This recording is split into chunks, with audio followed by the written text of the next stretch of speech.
আজি মই আপোনালোকৰ কাৰণে চিকেন চুপৰ এটা ৰেচিপি লৈ আহিছোঁ। এই চুপটো বনাবলৈ আমাক অলপমান মুৰ্গীৰ মাংস দৰকাৰ হ'ব, লগতে অলপমান পাচলি, কেঁচা জলকীয়া আৰু গৰম মছলা আৰু আদা নহৰু। প্ৰথমে পাচলিসমূহ পিঁয়াজ, আদা নহৰু সকলোবোৰ কাটি ল'ব জোখমতে সৰু সৰুকৈ। এয়া এনেদৰে মই কাটি লৈছোঁ।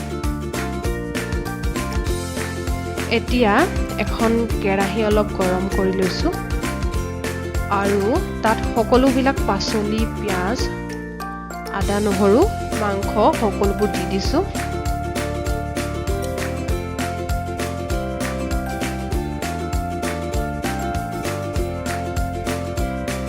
এতিয়া যিহেতু পাচলিসমূহ পাবলৈ খুবেই অসুবিধা হৈছে, সেইকাৰণে ঘৰতে যি আছে আপোনালোকৰ সেয়াই ইউজ কৰিব পাৰে। আৰু ময়ো আজি মোৰ ওচৰত যি আছে তাকেই ব্যৱহাৰ কৰিছোঁ এই চুপটো বনাবৰ কাৰণে।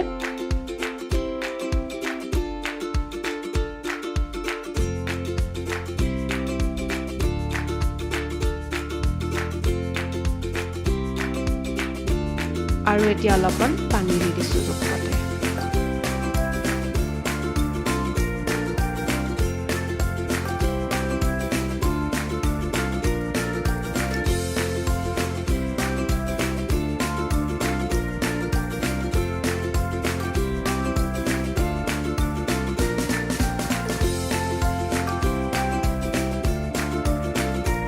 এতিয়া এয়া উতল আহিছে। এয়া উতল আহোঁতে এতিয়া আপোনালোকে ইয়াত জোখ অনুসৰি নিমখ আৰু অলপমান গৰম মছলা দি দিব। গৰম মছলাত মই আজি ব্যৱহাৰ কৰিছোঁ লং, ইলাচি, ডালচেনি আৰু তেজপাত দুখিলা। এয়া খুন্দি লৈছোঁ মই মিহিকৈ।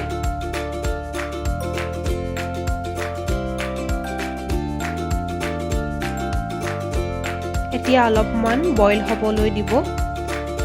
এই চুপটো অতি সহজ আৰু অতি কম সময়ৰ ভিতৰতে বনাব পাৰি। ইমানকৈ লাগি থাকিবও নালাগে আপুনি কিটচেনত, আৰু লগতে হেল্ডিও হয় চুপটো। কোনো তেল ইয়াত ইউজ কৰিব নালাগে, বেছিকৈ মছলাবোৰো দিব নালাগে। চ' আপোনালোকে এবাৰ ট্ৰাই কৰি চাওক ঘৰত এই সময়ত, আৰু খাই চাওক, কেনেকুৱা পালে মোকো জনাব। প্ৰায় 15-20 মিনিটমানৰ পিছত আকৌ এবাৰ মাংসবোৰ সিজিলে নে নাই চেক কৰি চাব। ভালদৰে সিজিবলৈ দিব, মাংসবোৰ বইল হ'বলৈ দিব।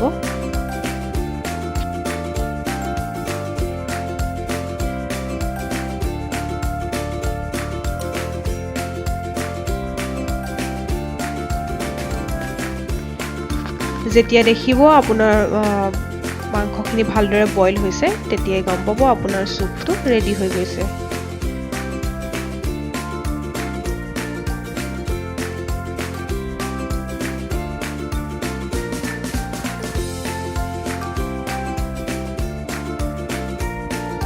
খোৱাৰ আগতে আপুনি চুপখিনিত অলপমান কেঁচা ধনিয়া কাটি ল'ব পাৰে, তেতিয়া বেছি সোৱাদযুক্ত হ'ব।